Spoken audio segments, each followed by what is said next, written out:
మనసంతా నువ్వే ఏడవ భాగం. ఇక కథలోకి వెళ్తే హారికి పరిస్థితి ఏంటి అనేది నువ్వు, నేను, హరినాక్షి ఆఖరికి నీరజ్ కూడా చెప్పలేడు. కేవలం హవికనే చెప్పాలి. నీరజ్ జీవితంలోకి హారికని తెచ్చిన హవికనే సమాధానం చెప్పాలి. హారిక భవిష్యత్తు గురించి అన్నాడు నవీన్. ఆపరేషన్ థియేటర్ నుండి హవికని రూమ్కి షిఫ్ట్ చేశాక ఒకసారి చెక్ చేసి విదుర్ తన రూమ్కి వెళ్ళి చైర్లో వెనక్కి వాలి కళ్ళు మూసుకొని కూర్చొని తను లండన్లో ఉన్నప్పుడు నీరజ్ తన ప్రేమ గురించి చెప్పిన గతం తలుచుకోవడం మొదలుపెట్టాడు.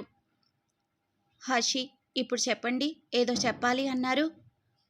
కానీ దానికన్నా ముందు నువ్వు నాకు హవిక నీరజ్ గారి ప్రేమ గురించి చెప్పాలి అంది మరొక వైపు. హషి ఎందుకు అని అడగటంతో నువ్విలా ఎందుకు ఏంటి అని అడగకుండా చెప్పు అంది హారిక. నాకు మీరేంటో అస్సలు అర్థం కావటం లేదు. మీ భర్త పెళ్లికి ముందు వేరే అమ్మాయిని ప్రేమించాడని తెలిసి ఆ అమ్మాయిని చూడటానికి వచ్చారు. ఆ అమ్మాయి ఫ్రెండ్ అయిన నా గురించి తెలుసుకోవాలి అనుకుంటున్నారు. నాతో ఫ్రెండ్షిప్ అన్నారు. ఇప్పుడు హవిక ప్రేమ విషయం అడుగుతున్నారు. ఇవన్నీ ఎందుకు చేస్తున్నారు? ఎవరి కోసం చేస్తున్నారు అడిగింది హషి హారికను. నీరజ్ గారి కోసం చెప్పింది హారిక. అంటే ప్రశ్నించింది హషి. నేను అన్ని విషయాలు చెప్తాను హషి, ముందు నువ్వు నేను అడిగిన దానికి చెప్పు. సరే అంటూ హషి హారిక నీరజ్ల ప్రేమ పరిచయం గురించి చెప్పడం మొదలుపెట్టింది. కేక్ బాక్స్ బేకరీలో కంటిన్యూస్గా ఫోన్ మోగుతూనే ఉంది. హలో, కేక్ బాక్స్ బేకరీ, చెప్పండి అంది హవిక. అటువైపు ఉన్న నీరజ్, నాకు ఒక చాక్లెట్ కేక్ కావాలి. అడ్రస్ చెప్తాను, డోర్ డెలివరీ చేస్తారా అడిగాడు. కేక్ అయితే ఓకే, కానీ డోర్ డెలివరీ కష్టం సార్ అంది. అదేంటి, మీరు డెలివరీ కూడా చేస్తారు కదా. చేస్తాం సార్, బట్ ప్రెజెంట్ బేకరీలో ఎవరూ లేరు చెప్పింది హవిక. ఓ, నేను వేరే ప్లేస్లో ఉన్నాను, లేకపోతే నేనే వచ్చేవాడిని. ఇప్పుడు ఎలా అన్నాడు నీరజ్. రియల్లీ సారీ సార్, మీరు వేరే బేకరీకి కాల్ చేయండి చెప్పింది హవిక. నో, నాకు మీ బేకరీ కేక్ మాత్రమే కావాలి. మీ దగ్గర చాలా టేస్టీగా ఉంటాయి కేక్స్ అని విన్నాను అన్నాడు నీరజ్. చాలా థ్యాంక్స్ సార్ మీ కాంప్లిమెంట్కి, కానీ ఇప్పుడు డెలివరీ చేయలేము చెప్పింది హవిక. ప్లీజ్ అండి, ఈరోజు మా అమ్మా నాన్నల పెళ్లి రోజు. వాళ్లకు చాక్లెట్ కేక్ అంటే చాలా ఇష్టం. నేను అనుకోకుండా వేరే ఊరికి రావాల్సి వచ్చింది. నేను ఉంటే ఈ రోజుని చాలా గ్రాండ్గా సెలబ్రేట్ చేసేవాడిని. మా పిన్ని, బాబాయ్, తాతయ్య ఒక వెడ్డింగ్కు అటెండ్ అవ్వడానికి ముంబై వెళ్లారు. ఇంట్లో ఎవరూ లేరు చెప్పాడు నీరజ్. హావిక ఆ మాట వినగానే అమ్మ నాన్నల పెళ్లి రోజా, సరే అయితే అడ్రస్ చెప్పండి, నేనే ఏదోలాగా డెలివరీ చేస్తాను అంది. థ్యాంక్ యూ సో మచ్ అండి చెప్పాడు నీరజ్. 30 నిమిషాల తర్వాత, ఎవరమ్మా నువ్వు అడిగింది దేవకి. డాక్టర్ నవీన్ గారి ఇల్లు ఇదేనా అండి అడిగింది హవిక. అవును, ఆయన రూమ్లో ఉన్నారు చెప్పింది దేవకి.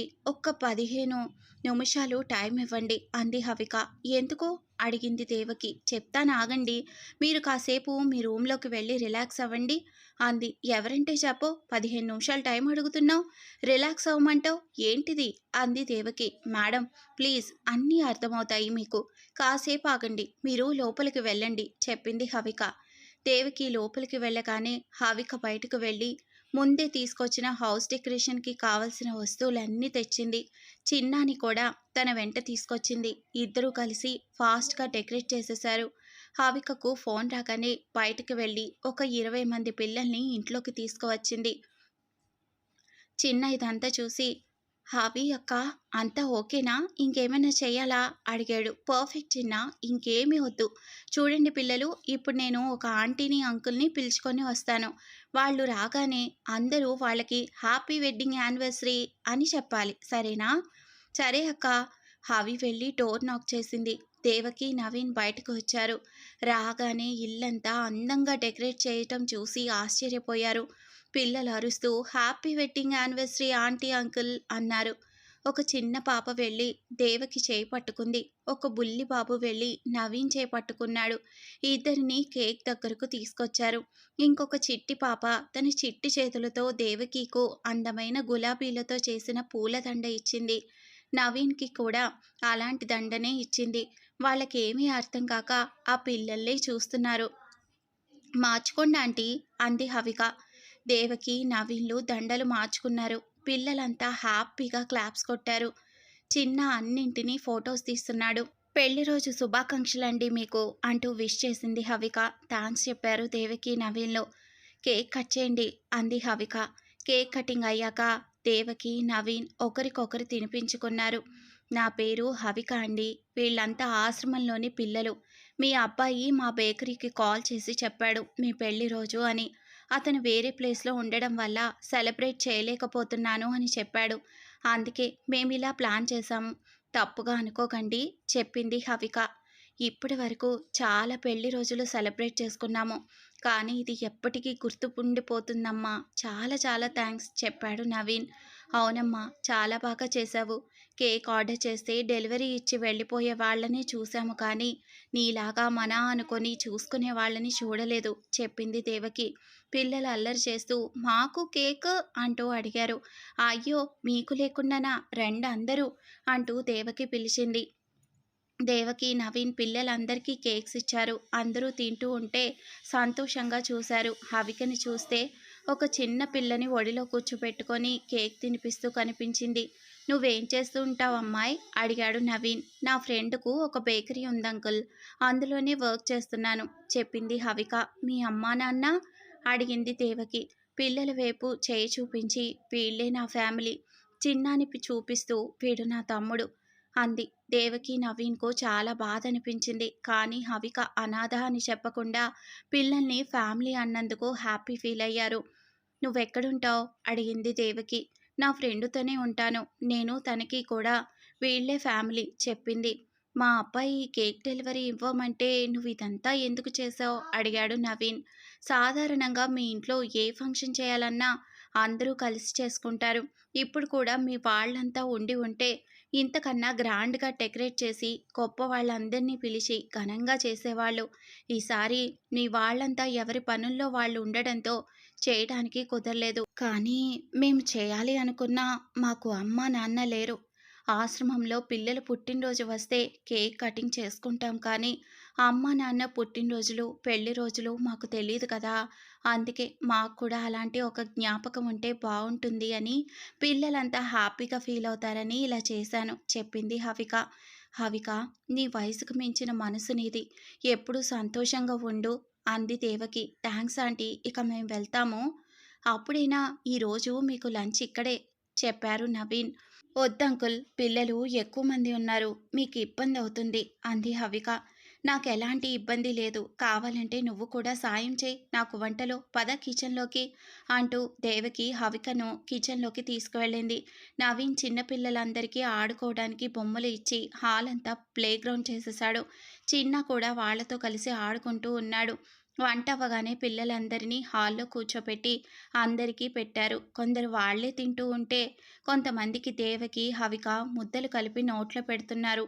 పిల్లలంతా తిన్నాక నవీన్ అందరికీ బట్టలు తెప్పించాడు ఇంటికే. ఇవన్నీ ఎందుకు అంకుల్ అంది హవిక. మాకు కూడా పిల్లలంటే ఇష్టం హవిక. మా ఇంట్లో 2 అబ్బాయిలు ఉన్నారు కానీ వాళ్ళకి ఇంకా పెళ్లి కాలేదు. ఇంట్లో ఇలా చిన్నపిల్లలు తిరుగుతూ అల్లరి చేసి చాలా సంవత్సరాలైంది. అందుకే మాకు చాలా సంతోషంగా ఉంది. మా ఆనందం కోసం అంతే అన్నాడు నవీన్. బట్టలు బొమ్మలు అందరికీ ఇచ్చారు. ఇక వెళ్తాం అంకుల్, ఇప్పటికే లేట్ అయింది అంది హవిక. హవిక, అప్పుడప్పుడు వస్తూ ఉండమ్మా మా ఇంటికి. ఎందుకంటీ అడిగింది ఆ మాటకు. ఎందుకో తెలీదు, నువ్వు నాకు బాగా నచ్చావు నవ్వుతూ. అలాగే ఆంటీ అంది హవిక. నవీన్ చెక్ ఇస్తూ ఇది తీసుకో హవిక అనడంతో అంకుల్ ఎందుకిది అడిగింది. ఇది కూడా మా ఆనందం కోసమే చెప్పాడు నవీన్. తీసుకోమ్మా, ప్రతిసారి డబ్బు ఖర్చు పెట్టి ఘనంగా చేసుకున్నా కలగని ఆనందం ఈరోజు నీ వల్ల మాకు కలిగింది. ఇప్పుడు అనిపిస్తోంది మాకు ప్రతి సంవత్సరం ఇలాగే చేసుకోవాలని అన్నారు. చాలా థ్యాంక్స్ ఆంటీ మీ ఆలోచనకు, కానీ ఈ చెక్ వద్దు అంది హవిక. ఇది దానం అనుకోవద్దు హవిక, వీళ్ళంతా మా పిల్లలాగే భావించి ఇస్తున్నాము చెప్పాడు నవీన్. ఇక తప్పదని హవిక ఆ చెక్ తీసుకొని పిల్లల్ని తీసుకొని వెళ్ళిపోయింది. చిన్న తీసిన పిక్స్ అన్నిటిని నవీన్ తన ఫోన్కి షేర్ చేసుకున్నాడు. తర్వాత వాటిని నీరజ్కు పంపించాడు. వెంటనే నీరజ్ వీడియో కాల్ చేశాడు. నీరజ్ వెంటనే నాన్న ఎవరు సెలబ్రేట్ చేశారు ఈ పెళ్లి రోజు అడిగాడు. పొద్దున్నే అందరూ విష్ చేసి ఇంట్లో ఎవరూ లేరని మీ అమ్మ బాధపడుతూ ఉందిరా, కానీ ఎవరో అమ్మాయి వచ్చింది. 15 నిమిషాలు ఇల్లంతా ఇలా డెకరేట్ చేసి 20 మంది పిల్లల్ని తీసుకొచ్చి మాకు విషెస్ చెప్పింది. లైఫ్లో ఏ పెళ్లి రోజున ఇంత హ్యాపీగా లేము అనడంతో అవును నాన్న, మీ ఫొటోస్ చూస్తేనే అర్థమైంది. దేవకి కూడా, "నీరజ్ చాలా థ్యాంక్స్ రా! నువ్వు కేక్ ఆర్డర్ చేయకపోయుంటే మేము ఈరోజు ఈ మెమరీస్ మిస్ అయ్యేవాళ్ళం. ఆ అమ్మాయి ఎంత మంచిదో తెలుసా? పిల్లలంతా ఎంత ముద్దుగా ఉన్నారో, ఎంత అల్లరి చేశారో తెలుసా? ఇల్లంతా కాసేపు బృందావనంలా మారిపోయింది." ఆ మాటలకు, "అబ్బో! అయితే మా అమ్మ కూడా చిన్నపిల్ల అయిపోయి బాగా ఎంజాయ్ చేసిందా?" అన్నాడు నీరజ్. "చాలా. కానీ ఒక్కటే బాధగా ఉంది నీరజ్." "ఏమైందమ్మా?" అడిగాడు. "ఆ అమ్మాయి అనాథంట. కానీ అలా చెప్పకుండా పిల్లలంతా తన ఫ్యామిలీ అని చెప్పింది. బంగారంలా ఉంది ఆ అమ్మాయి" అంది దేవకి. "అవునా?" ఆశ్చర్యపోయాడు నీరజ్. "అవునురా. ఎంత మంచి మనసో తెలుసా? హవిక వచ్చిన దగ్గర నుండి వెళ్ళిపోయే వరకు చేసిన ప్రతి పని, ప్రతి మాట చెప్పింది నీరజ్‌కు." కాసేపు మాట్లాడి ఫోన్ కట్ చేశాడు నీరజ్. డెలివరీ చేయడానికి ఎవరూ లేరని చెప్పింది. కానీ పని మానుకొని మరీ అమ్మా నాన్న పెళ్లి రోజు సెలబ్రేట్ చేసిందా? చాలా మంచి అమ్మాయిలాగా ఉంది. వెళ్ళాక ఒకసారి కలిసి థ్యాంక్స్ చెప్పాలి అనుకున్నాడు. హర్షి కోపంగా మరొక వైపు, "నువ్వేమైనా ఊళ్ళో అందరికీ పుట్టినరోజులు, పెళ్లి రోజులు చేస్తానని మొక్కుకున్నావా దేవుడికి?" అడిగింది. "అది కాదు హర్షి, నేను" అనబోతోంది హవిక. "మాట్లాడుకు నువ్వు. ఓ పెద్ద ముత్తైదువులా పెళ్లి రోజు చేసిందంట" అని విసుక్కుంది. "పాపం అతను ఊళ్ళో లేడంట. వాళ్ళ అమ్మా నాన్న హ్యాపీగా ఫీల్ అవుతారని" చెప్పింది హవిక. "మాట్లాడకు అన్నానా? నువ్వు చాలవు అన్నట్లు చిన్నాని పిల్లల్ని తీసుకువెళ్ళావు. అతను అడిగాడా నిన్ను ఇలా చేయమని? వాళ్ళేమైనా అంటే ఏం చేసేదానివి?" ప్రశ్నించింది. "వాళ్ళేమీ అనలేదు హర్షి. చాలా హ్యాపీ ఫీల్ అయ్యారు తెలుసా? పిల్లలకి ఆవిడ వంట చేసి పెట్టింది. అంకుల్ బట్టలు, బొమ్మలు ఇచ్చారు. ఇంకా ఆశ్రమానికి ఇవ్వమని చెక్ కూడా ఇచ్చారు తెలుసా?" చెప్పింది హవిక. "అంటే నువ్వు వాళ్ళకేదో ప్రేమతో చేస్తే ఆయన దానికి లెక్క కట్టి చెక్ ఇచ్చాడా?" విసుక్కుంది హర్షి. "అయినా నువ్వెందుకు తీసుకున్నావు?" ప్రశ్నించింది. "అయ్యో! ఆయన దీన్ని అలా ఇవ్వలేదు. మనస్ఫూర్తిగా పిల్లల్ని తన వాళ్ళనుకునే ఇచ్చాడు" చెప్పింది హవిక. "ఇంకోసారి ఇలాంటి పనులు చేస్తే ఊరుకోను హవి. నేను లేని టైం చూసి చేస్తావు ఇలాంటి పనులన్నీ. అయినా శర్మగారు ఎక్కడున్నారు? ఆ టైంలో ఆయన వెళ్ళివ్వచ్చుగా డెలివరీ" అంది హర్షి.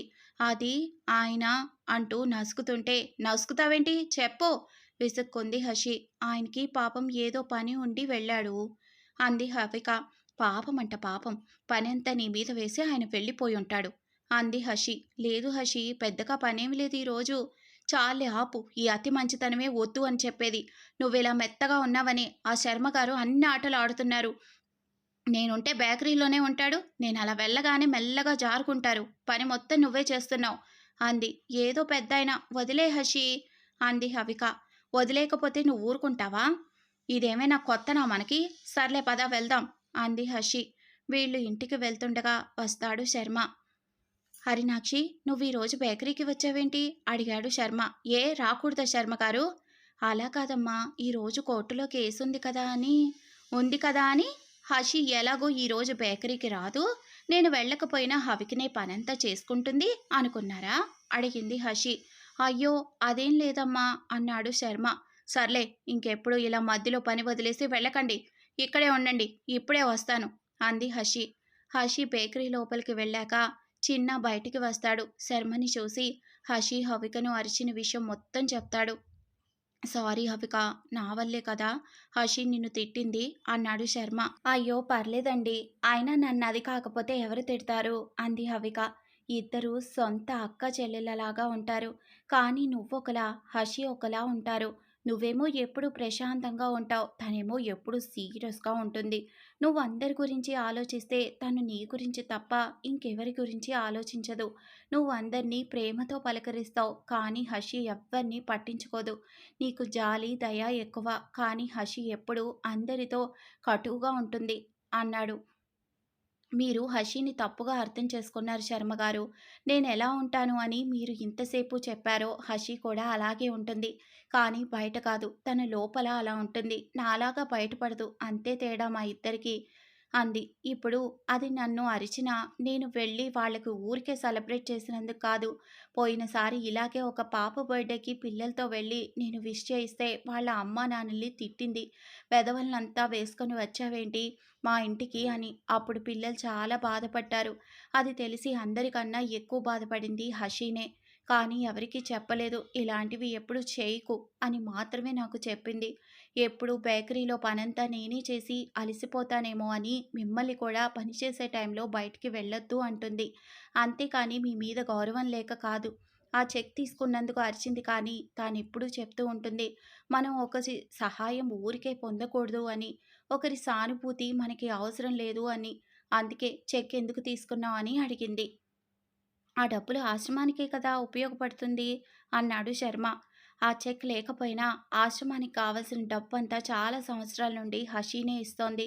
ఈ బేకరీను హషీ ఇంటర్ చదివేటప్పుడే పెట్టింది. అప్పటి నుండి ఇక్కడ వచ్చే సంపాదనంతా ఆశ్రమానికే. పైగా హషీ కేస్ కోసం తీసుకునే ఫీజు కూడా ఆశ్రమానికే. మా ఖర్చుల కోసం కేవలం అవసరమైనంత మాత్రమే తీసుకుంటుంది. అప్పుడప్పుడు అనిపిస్తూ ఉంటుంది, నేను కూడా హషీలాగా బాగా చదువుకొని ఉంటే హాషికి ఇంకా సహాయంగా ఉండేదాన్ని కదా అని. ఏం చేస్తాం చెప్పండి, దానికున్న బ్రెయిను నాకు లేదు అంది. మరి ఇంత మంచి మనసు పెట్టుకొని ఎందుకు ఎవరితోనూ కలవదు అడిగాడు శర్మ. అది మాత్రం చెప్పను నేను. చెప్పానని దానికి తెలిస్తే నన్ను చంపేస్తుంది. కానీ ఒక్కటి మాత్రం నిజం శర్మగారు, హషి నాకన్నా మంచిది. దాని మనసు అర్థం చేసుకున్న వాళ్ళు ఎప్పటికీ దాన్ని మిస్ చేసుకోరు. పైకలా కోపంగా ఉంటుంది కానీ లోపల పండు వెన్నెలే అది. ఇప్పుడు అది లోపలికి ఎందుకు వెళ్ళిందో తెలుసా అడిగింది. ఎందుకు? రేపు మీ మనవరాలు పుట్టినరోజు కదా, తన కోసం అది స్పెషల్గా కోకోనట్ కుకీస్ చేసింది. అవి తీసుకొని రావడానికి వెళ్ళింది చెప్పింది హవిక. శర్మగారు, రేపు మీ మనవరాలికి ఇవి ఇవ్వండి అంది హషి ఇంతలో. రేపు మీరు బేకరీకి కూడా రావాల్సిన అవసరం లేదు కానీ సాయంత్రం మాత్రం మీ మనవరాల్ని తీసుకొని ఆశ్రమానికి వెళ్ళండి. నేను ఆల్రెడీ అక్కడ ఆయతో చెప్పాను రేపు మీరు వస్తారు అని. మీరు వెళ్ళిన కాసేపటికి అక్కడికి చిన్న కేక్ తెస్తాడు. అక్కడే కట్ చేసి పిల్లలకి ఇవ్వండి చెప్పింది. ఫేస్లో ఎలాంటి ఎక్స్ప్రెషన్ లేకుండా చెప్పుకుంటూ పోతున్న హషీనే చూస్తున్నారు శర్మగారు. ఏంటి అర్థమైందని చెప్పింది అడిగింది. హా, అయ్యింది. ఇక నేను వెళ్తాను అంటూ హషి స్కూటీ స్టార్ట్ చేశాక హవిక వెనకే కూర్చోగానే బైక్ కదిలింది. అప్పటి వరకు సైలెంట్గా ఉన్న హవిక వెనక్కు తిరిగి ఆయనకు నవ్వుతూ బాయ్ చెప్పింది. దేవుడా, వీళ్ళని కష్టపెట్టకుండా అర్థం చేసుకొని సంతోషంగా చూసుకునే భర్తల్నివ్వు కోరుకున్నాడు మనసులో శర్మ. హషి హవిక ఇంటికి వెళ్ళిపోతారు. ఇంటికి వెళ్ళగానే హషి హవి రోజు చేసే పని గార్డెన్లో కాసేపు కూర్చొని మొక్కలకు నీళ్లు పెట్టి అంతా క్లీన్ చేయటం. అబ్బా హషి, ఈ రోజుకి నువ్వు కానిచే, నాకు ఓపిక లేదు అంది హవిక. హషి వెటకారంగా, హా, ఎందుకుంటుంది నీకు ఓపిక? అలా వెళ్ళి ఇంకో సీమంతం ఫంక్షను, బారసాల ఫంక్షను, ఉయ్యాల ఫంక్షను, ఆ అమ్మాయి అయితే ఓణి ఫంక్షను, ఆ అబ్బాయి అయితే ధోతి ఫంక్షను చేసిరా, అప్పుడు వస్తుంది ఓపిక. వెంటనే హషి, ఇంకా పోలేదా కోపం అంది హవిక. కోపం కాదు హవి, అప్పుడే మర్చిపోయావా? పోయినసారి బర్త్డేకి వెళ్ళినప్పుడు ఆమె చేసిన అవమానం, అప్పుడు పిల్లలు ఎంత బాధపడ్డారు. వాళ్ళకి మనం తప్ప ఎవరున్నారని. ఇలాంటి ప్లేసెస్కి వాళ్ళని తీసుకువెళ్తే వాళ్ళకు బాధగా ఉండదా? మాకు కూడా అమ్మా నాన్న ఉంటే బాగుండేది కదా అని అనుకోరా అంది. నువ్వు అలా ఎందుకు అనుకుంటున్నావు? ఇలా చేయటం వల్ల వాళ్ళు మిస్ అయిన ప్రేమలో కొంత అయినా దొరుకుతుంది కదా అంది హవిక. సరే, నీ ఇష్టం వచ్చింది చేసుకో ఇంకా. కానీ ఎప్పుడైనా ఎవరైనా ఏదైనా అంటే మాత్రం మూగదానిలా ఉండకు, గట్టిగా మాట్లాడు సరేనా అంది హషి. సరే అంది హవిక. ఏంటి సరే? నాకు తెలీదా నీ గురించి? నా దగ్గర మాత్రం టీచర్ దగ్గర స్టూడెంట్ తల ఊపినట్లు ఊపుతావు. ఎవరైనా ఏదైనా అంటే నాన్న తిడితే ఏడుస్తూ అమ్మ దగ్గరికి వచ్చినట్లు వస్తావు నా దగ్గరకు అంది హషి. అన్నీ నువ్వే కదా నాకు, ఎవరి దగ్గరికి వెళ్ళాలిక నేను అంది హవిక. ఈ ఐస్ క్రీమ్ మాటలే వద్దు అనేది అంది హషి. అబ్బా ఏంటే బాబు, ఎప్పుడు చూసినా ఓ పోపులాగా రుసరుసలాడుతుంటావు అంది హవిక. నువ్వున్నావుగా అన్నంలో పెరుగులాగా చల్లగా, అందుకే నేను ఇలా ఉంటాను చెప్పింది హషి. నో డౌట్ ఈరోజు ఏ జంటనో విడగొట్టావు. కోర్టులో పూనకం వచ్చినట్లు అరిచి వచ్చావు.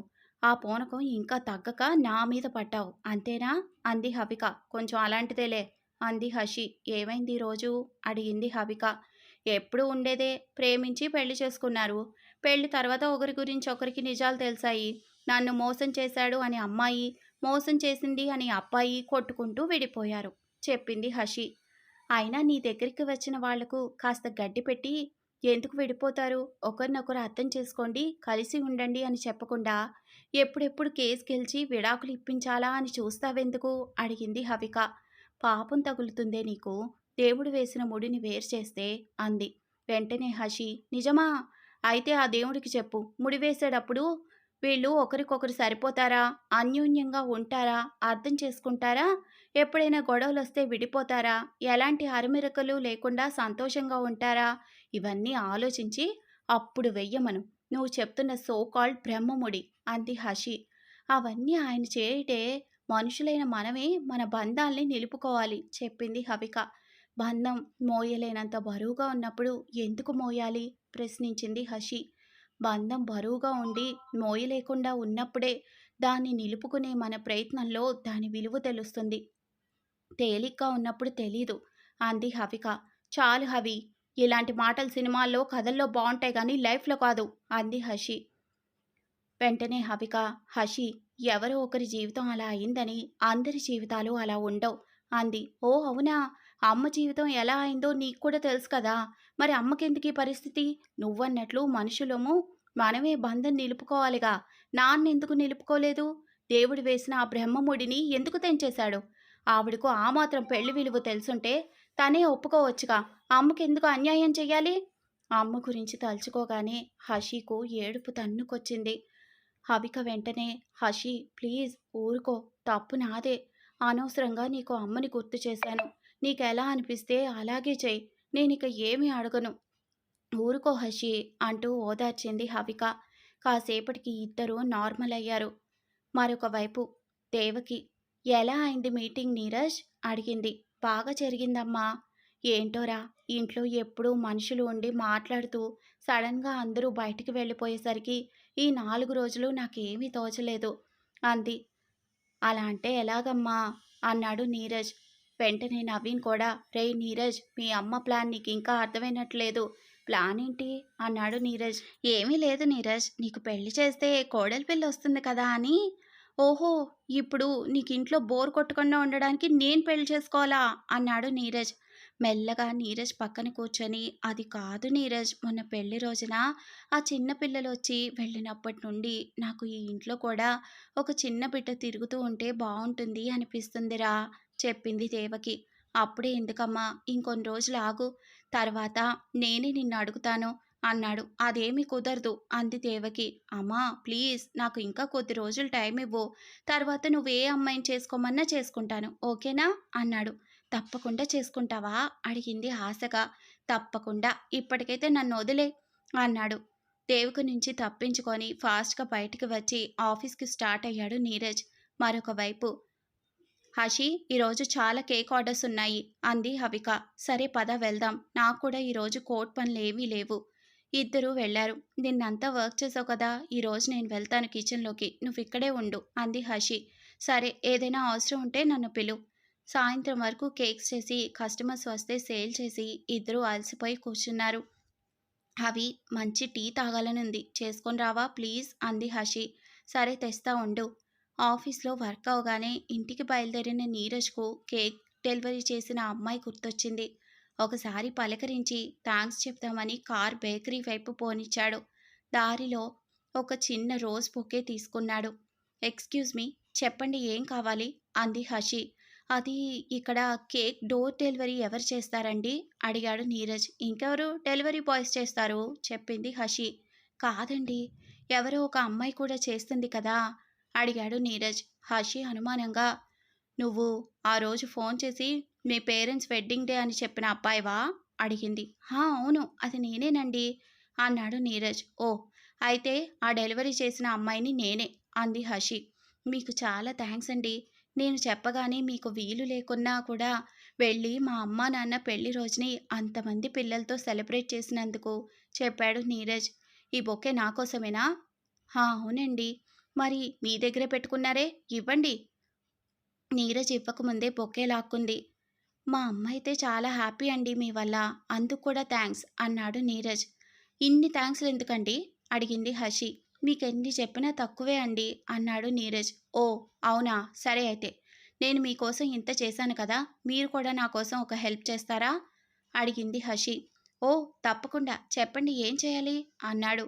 నాకు ఈరోజు చాలా డోర్ డెలివరీలు ఉన్నాయి, కానీ ఇప్పటికే లేట్ అయింది, అందుకని మీరు నా కోసం కొన్ని తీసుకెళ్ళి డెలివరీ చేస్తారా అడిగింది హషి. నేనా అన్నాడు షాక్తో. ఏంటండి, ఆ మాత్రం చేయలేరా? నేను ఆ రోజు మీరు చెప్పకపోయినా ఎన్ని చేశానో తెలుసా? అంది హషి. అయ్యో! అలా కాదండి. కానీ మరి డెలివరీ బాయ్‌లా ఉంటుందేమో అని అన్నాడు నీరజ్. ఈరోజు వర్కర్స్ కూడా ఎవరూ లేరండి. లేకపోతే మిమ్మల్ని అడిగేదాన్ని కాదు అంది హషి. అవుననుకోండి. కానీ ఏంటండి ఇంతలా ఆలోచిస్తున్నారు? హెల్ప్ చేయమంటే అసలు ఆ రోజు నేనెంత కష్టపడ్డానో తెలుసా? వద్దులేండి. మళ్ళీ చెప్పకండి. నాకు అర్థమైంది. మీరు ఆ రోజు చాలా చేశారు. సరే ఇవ్వండి వెళ్తాను అన్నాడు నీరజ్. మనసులో ఆ అమ్మ చెప్పింది ఈ అమ్మాయి గురించేనా అసలు? నాకెందుకో డౌట్‌గా ఉంది. ఆ రోజు నేను ఫోన్‌లో విన్న వాయిస్ కూడా ఇది కాదే అనుకున్నాడు. ఇదిగో మీరు మళ్ళీ ఆలోచిస్తున్నారు. అలా అయితే వద్దులేండి. ఆ రోజు నేనే అనవసరంగా మీ వాళ్ళు హ్యాపీగా ఫీల్ అవుతారు కదా అని అంత చేశాను. అసలు ఆ రోజు నీరజ్ వెంటనే చేతులెత్తి నమస్కారం పెట్టి, అయ్యో! నేనేమీ ఆలోచించడం లేదండి. మీరు కేక్స్ ఇంకా అడ్రస్ ఇస్తే నేను వెళ్తాను అన్నాడు. వెరీ గుడ్ అంది హషి. హషి ఇచ్చిన అడ్రస్‌లు వెతుక్కుంటూ, దారులు తెలియకపోతే అందరినీ అడుక్కుంటూ, ఎలాగో అలా చాలా వరకు డెలివరీ చేశాడు. హలో సార్, మీకు కేక్ డెలివరీ వచ్చింది అన్నాడు నీరజ్. నువ్వు డెలివరీ అబ్బాయా? అంటే అది ఈ మధ్య డెలివరీలు ఇవ్వటానికి కారేసుకొని మరీ వస్తున్నారా? అడిగారు. అంటే మా ఓనర్ గారికి బాగా లాభాలొచ్చి వర్కర్స్ కష్టపడకూడదని ఒక కారు కొన్నారండి. మేము మా అవసరాలు బట్టి డెలివరీ ఇవ్వడానికి ఈ కారు యూజ్ చేస్తూ ఉంటాము చెప్పాడు నీరజ్ కస్టమర్‌తో. నిన్ను చూస్తే అలా లేవే అన్నారు కస్టమర్. అంటే మా ఓనర్‌కి లాభాలొచ్చాక మా అందరికీ ఇలాంటి సూట్లు కొన్నారు సార్. కొంటే మాత్రం మీరు సూట్ వేసుకొని డెలివరీ చేయాలా? అడిగారు కస్టమర్. నీరజ్ మనసులో ఎలా ఇస్తే నీకెందుకురా? వీడు వీడి అనుమానాలు. ఛ! ఏంటో నా పరిస్థితి. వెళ్ళిపోవటం బెటర్ అనుకున్నాడు. నీరజ్ బయటకు వచ్చేస్తుంటే బ్యాక్‌గ్రౌండ్‌లో వాయిస్ వినిపించింది. అంతేలేండి. నేను మీకోసం అంత చేస్తే మీరు ఈ కాస్త సాయం చేయలేరా? అసలు ఆ రోజు నేను నీరజ్ వెంటనే అమ్మో! ఆ అమ్మాయి మళ్ళీ ఆగిపోయినా క్యాసెట్ వేస్తుందేమో దానికన్నా వీడే బెటర్ అనుకుంటూ మళ్ళీ వెనక్కి వెళ్ళి అది సార్ నేను కొత్తగా జాయిన్ అయ్యాను. డ్యూటీలో ఎలా ఉండాలో తెలీదు. ఇంకా స్లోగా నేర్చుకుంటాను. సర్లే ఇదిగో ఈ టిప్ తీసుకో అన్నాడు కస్టమర్ ఆ మాటకు. టిప్పా? వద్దు సార్ అన్నాడు నీరజ్. పర్లేదులే తీసుకో. నీలాంటి హ్యాండ్సమ్ డెలివరీ బాయ్‌ని నేను ఇప్పటి వరకు చూడలేదు. మీ ఓనర్ ఇచ్చే జీతం నీ కోట్‌కి ఇస్త్రీ చేయడానికి కూడా సరిపోదు. ఇది తీసుకో పండుగ చేసుకో అన్నాడు కస్టమర్. నీరజ్ బయటికి వచ్చి ఆ టిప్ చూసుకున్నాడు. నువ్వు ఆర్డర్ చేసిన కేక్ 500. నువ్విచ్చిన టిప్పు రూ. 10. నేను దీంతో ఏం పండగ చేసుకోవాలిరా అంట్ల వెధవ అనుకున్నాడు. మరొక వైపు మరో కస్టమర్ దగ్గరికి వెళ్ళాడు. మేడం మీ డెలివరీ. వావ్! ఎంత అందంగా ఉన్నావు. నువ్వు డెలివరీ అబ్బాయా? ఆ మాటకు మనసులో అయ్యో! ఈవిడ మనసులో అనుకోవాల్సింది బయటికే అనేసిందే. అవును మేడం. కొత్తగా జాయిన్ అయ్యాను. ఎంత క్యూట్‌గా ఉన్నావు. అయినా ఈ జాబ్ ఏంటి? వేరే ఏదైనా చెయ్యొచ్చుగా అన్నాడు కస్టమర్. అంటే మా నాన్న మా ఓనర్ దగ్గర అప్పు చేశాడు మేడం. అది తీర్చడానికి నాకు వేరే దారి లేక ఇలా చేస్తున్నాను మేడం అంటూ నోటికొచ్చింది చెప్పాడు నీరజ్. మనసులో ఛీ! ఇంత చెత్త అబద్ధం నా లైఫ్‌లోనే చెప్పలేదు నేనెప్పుడు. ఐయామ్ రియల్లీ సారీ నాన్న అనుకున్నాడు. అయ్యో! అవునా? సరేలే ఇంతకీ నీ పేరేంటి? అడిగారు కస్టమర్. అది కాంతారావు మేడం. అదేంటి పేరు చెప్పడానికి అంత ఆలోచిస్తున్నావు? అయినా అదేం పేరు? ఇంత అందంగా ఉన్న నీకు ఇలాంటి పేరు పెట్టారు మీ వాళ్ళు అంది కస్టమర్. అంటే మేడం అది నేను పెద్దయ్యాక ఇంత అందంగా ఉంటానని చిన్నప్పుడు మా వాళ్ళకి తెలియక ఈ పేరు పెట్టేశారులేండి. నువ్వు ఫోన్ యూజ్ చేస్తావా? నీ నంబర్ చెప్పు. నీరజ్ ఆ మాటకు ప్లీజ్ మేడం డెలివరీ తీసుకుంటే నేను వెళ్ళిపోతాను. ఇప్పటికే లేట్ అయింది. మా ఓనర్ అరుస్తారు. అబ్బా ఏం కాదులే అంది కస్టమర్. ఒకవేళ మీ ఓనర్కు కోపం వచ్చి జాబ్ నుండి తీసేస్తే ఇదిగో నా కార్డు. నన్ను మీట్ అవ్వు ఒకసారి. నేను మీకు మా ఆఫీస్లో ఏదో ఒక జాబ్ చూసి పెడతాను అంది ఆవిడ. సరే మేడం ముందైతే మీరు డెలివరీ తీసుకోండి అన్నాడు నీరజ్. మరొక వైపు హషి వెళ్దామా అంది హవికతో. అప్పుడే కాదు ఇంకాసేపు ఉండు. నీకు ఒక పర్సనాలిటీని పరిచయం చేస్తాను అనడంతో ఎవరు అడిగింది. వచ్చాక చూద్దులే ఆగు. మరొక వైపు మన నీరజ్ అష్టకష్టాలు పడి డెలివరీలన్నీ ఇచ్చేసి వచ్చాడు. ఇదిగోండి మీ క్యాష్ అందించాడు నీరజ్. అదేంటి మొత్తం 5,000 కదా బిల్లు. నువ్వు నాకు 10,000 ఇచ్చావేంటి అడిగింది హషి. ఆ ఎక్స్ట్రా 5,000 నాకు టిప్ ఇచ్చారు. హషి ఆశ్చర్యపోతూ వాట్ 5,000 నీకు టిప్ ఇచ్చారా అడిగింది. అవునండి. కొంతమందైతే అసలు నమ్మలేదు నేను డెలివరీ బాయ్‌ని అంటే చెప్పాడు నీరజ్. ఇదేదో బావుందే! బిల్ అమౌంట్ కన్నా టిప్ ఎక్కువొస్తోంది అంది హషి. నీరజ్ మనసులో ఏంటి ఈ అమ్మాయి అలా చూస్తోంది? కొంప తీసి నాకు హెల్ప్ చేస్తున్నందుకు నన్నిక్కడ డెలివరీ బాయ్ లాగా జాయిన్ అవ్వమని అడగదు కదా అనుకున్నాడు. సరే అండి మీకు ఒక విషయం చెప్పాలి అంది హషి. అమ్మో! ఈసారి ఏం డెలివరీ చేయాలండి? ఇక నాకు ఓపిక లేదు అన్నాడు నీరజ్. అబ్బా! అది కాదులేండి. మీకు ఒక నిజం చెప్పాలి. ఏంటది? అడిగాడు ఆ మాటకు. మీకు హెల్ప్ చేసింది నేను కాదు. నా ఫ్రెండ్ హవిక చెప్పింది హషి. నీరజ్ షాక్‌తో వాట్? మీరు కాదా? మరెందుకు నాతో ఇంతసేపు పని చేయించారు? నేనెలా కనిపిస్తున్నా మీకు? ఏదో సహాయం చేశారు కదా అని థాంక్స్ చెప్పాలని వస్తే ఇలాగేనా మీరు చేసేది? అన్నాడు. హషి కూడా అంతే కోపంతో హలో ఏంటి రెచ్చిపోతున్నావు? నీకోసం నా ఫ్రెండ్ చేసిన దాంతో పోలిస్తే ఇదేమీ అంత గొప్ప పని కాదు అంది. నీరజ్ వెంటనే అయితే మాత్రం ఇలా చేస్తారా? ఎక్కడా అమ్మాయి? పిలవండి. తనతోనే మాట్లాడతాను నేను అన్నాడు. ముందు నాతో మాట్లాడు. తర్వాత నా ఫ్రెండ్‌ని పిలుస్తాను. నువ్వెంతవరకు నా ఫ్రెండ్ చేసిన హెల్ప్‌కి థాంక్స్‌ఫుల్‌గా ఉన్నావో చూద్దామని టెస్ట్ చేశాను అంది హషి. టెస్ట్ చేయడానికి ఇలా చేయాలా? అసలు నేనెంత ఇబ్బంది పడ్డానో తెలుసా? కొంతమంది నన్ను చూసి నువ్వు నిజంగా డెలివరీ అబ్బాయివా? లేక ఇలా సూట్‌లో వచ్చి మా ఇల్లు దోచేద్దాం అనుకున్నావా అని అడిగారు తెలుసా? అన్నాడు నీరజ్. ఆ రోజు నా ఫ్రెండ్ కూడా చాలా చేసింది తెలుసా? తన శాలరీలో సగం డబ్బు ఖర్చు పెట్టి డెకరేషన్ చేయించింది. ఇంటికి వచ్చాక దానికి రాత్రంతా ఫీవర్ తెలుసా? చెప్పింది హషి. మీరిదంతా ముందే చెప్తే నేను కూడా మీరు చేసిన సహాయానికి ఎంత థాంక్‌ఫుల్‌గా ఉన్నానో చెప్పేవాణ్ణి కదా! అన్నాడు నీరజ్. ఇప్పుడేంటి ఓ అని అరుస్తున్నావు? వీళ్ళ గొడవ విని హవిక బయటికి వచ్చింది. హషి ఏమైంది? ఎందుకు అతనితో గొడవ పడుతున్నావు? అడిగింది హవిక. హషి జరిగిందంతా చెప్పింది. హవిక కోపంగా బుద్ధుందా నీకు? మనం చేసిన హెల్ప్‌కి థాంక్స్ చెప్పాలని వచ్చిన వ్యక్తితో ఇలాగైనా ప్రవర్తించేది? అంటూ అరిచింది. నువ్వు చేసిన దానికి థాంక్స్ చెప్తే సరిపోతుందా? ఆ మాత్రం కష్టపడితే ఏమీ కాదులే. అయినా ఆ రోజు ఒక డెలివరీ లేట్ అయిందని ఒక కస్టమర్ నీ మీద సీరియస్ అయ్యాడుగా. అదే ఇతనికి హెల్ప్ చేయకపోయుంటే నీకా తిట్లు తప్పేవి. నైట్ ఫీవర్ కూడా వచ్చేది కాదు అంది హషి. గొప్ప పనే చేశావులే విసుక్కుంది హవిక. హషిని కోప్పడి నీరజ్ వైపుకు తిరిగింది. రియల్లీ సారీ అండి. మీరేమీ అనుకోవద్దు. తను నా కోసమే మీతో ఈరోజు ఇలా చేయించింది. తప్పుగా అనుకోవద్దు. Really sorry. హవిక ఎంత మాట్లాడినా నీరజ్ మాట్లాడలేదు. తననే చూస్తున్నాడు. ప్లీజ్ అండి ఏమీ అనుకోవద్దు అంది రిక్వెస్టింగ్‌గా. మిమ్మల్నే అండి. Really sorry. మౌనంగా ఉన్నాడు ఆయన. ఏమైందండి అలా చూస్తున్నారు? నా ఫ్రెండ్ చేసిన దానికి బాధపడుతున్నారా? అడిగింది హవిక. వెంటనే హషి కూడా గట్టిగా హలో హ్యాండ్సమ్ డెలివరీ గారు ఏమైంది? అడిగింది. హషి అరుపుకి ఎక్కడో విహరిస్తున్న నీరజ్ ఇక్కడికి వచ్చాడు. ఏంటండి అలా అయిపోయారు? అడిగింది హవిక. మా అమ్మకి కోడలిగా మా ఇంటికి వస్తావా? అడిగాడు నీరజ్ ఒక్కసారిగా.